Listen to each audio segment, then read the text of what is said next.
Shqipëria është vendi ku historia nuk fle. Varë mbretërore, qytetet e humbura, muret të shëmbura nga forcat të panjohura, dhe mbishkrime enigmatike i japin kësaj toke, një mister të rrallë. Selca e poshtme, varet mbretërore i lirë. 5 vare gjigante të prera në shkëmbë, të shekullit të tretë para erës sonë, të zbukuruara me portikë dhe dhoma rituale. Por askush nuk e di me siguri kush prehet aty. Mbretër i lirë apo aristokraci e humbur në histori. Zgërdesh. A është ky Albanopolis i humbur? Një qytet me mure 1.4 metër të gjatë. Akropol gjigant dhe qendra i lire, por i pa emër në të gjitha burimet antike.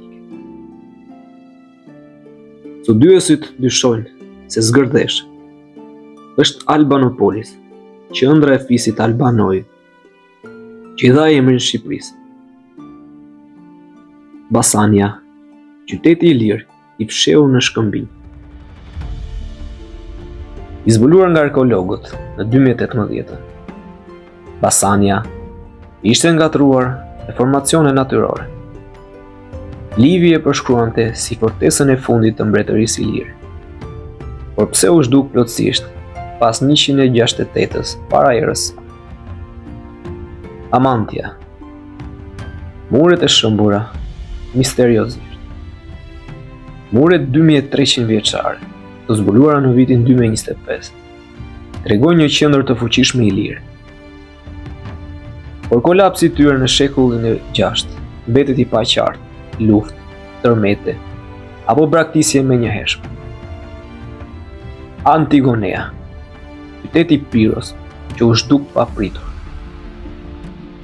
Themeluar nga Piro e Pirit për gruan e tij Antigona, por qyteti u shkatrua dhe u braktis papritur. Historianët mendojnë se ishte romakët, por asgjë nuk është provuar plotësisht. Apolonia, qyteti i filozofëve dhe perandorëve. E themeluar rreth vitit 600 para erës sonë, nga kolon grek. Por me ftesë të ilirëve, Apolonia u bë një nga qytetet më të rëndësishme të Ballkanit antik. Një qendër tregtare, kulturore dhe filozofike, ku më vonë studioi edhe vetë Augusti, perandori i parë romak. Shkolla filozofike e Apollonisë. Si u bë një nga qytetet në Iliri, një akademit më të fuqishme të botës antike. Askush nuk e shpjegon dot, plotësisht, pse pikërisht Apollonia tërhoqi filozofët dhe retorët më të njohur.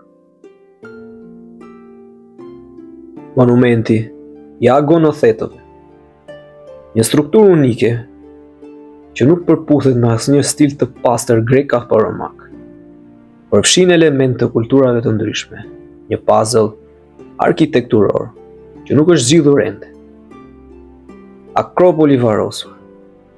Pjesë të mëdha të Akropolit janë ende nën tokë. Arkeologët thonë se vetëm 10 deri në 15% e Apollonisë është gërmuar. Rënja e papritur. Në shekullin e 3 para erës sonë, një tërmet ndryshoi shtratin e lumit Vjos. Qyteti humbi portin dhe brenda pak dekadash u shua. Butrinti. Misteri 3000 vjeçar i Ballkanit. Qytetet zakonisht braktisen, por Butrinti nuk u braktis kurrë. Për 30 shekuj rresht, nga ilirët e romakët, nga bizantinët e venecianët, gjithmonë aktiv. Misteret, origjinë e paqartë ilire e periote. Struktura të ndërtuara mbien në ujë. Teatër me funksion ritual. Ndërtesa që zhduken, rishfaqen me shtresa të re. Adrianopolis, qyteti romak i pazbuluar. Amfiteatër, banja, rrugë, por vetëm një pjesë e vogël e qytetit është zbuluar. Pjesa tjetër shihet nën tokë, duke ruajtur sekretet të rëndësishme të jetës romake në Epir. Gjiri i Gramës, tempulli sekret i detarëve. Mbi 2000 mbishkrime të gdhëndura që nga ilirët e deri te marinarët bizantinë. Ishte vend ritual, orakull detar, vend pelegrinazhi. Misteri vazhdon. Dimal, qyteti ilir i heshtur. Rënoja të pasura ilire, por zero dokumente të drejtpërtrejta historike. Kush e drejtoi, pse u braktisë? Ky qytet ka më shumë pyetje se sa përgjigje. Nga varet e Selsës dhe qytetet e zhdukura të ilirëve, nga Apollonia e filozofe dhe butrinti i përjetshëm. Shqipëria është një muze i hapur, një tokë misterës dhe pas zgjidhura. Dhe ardhmja e arkeologjisë shqiptare sapo ka filluar.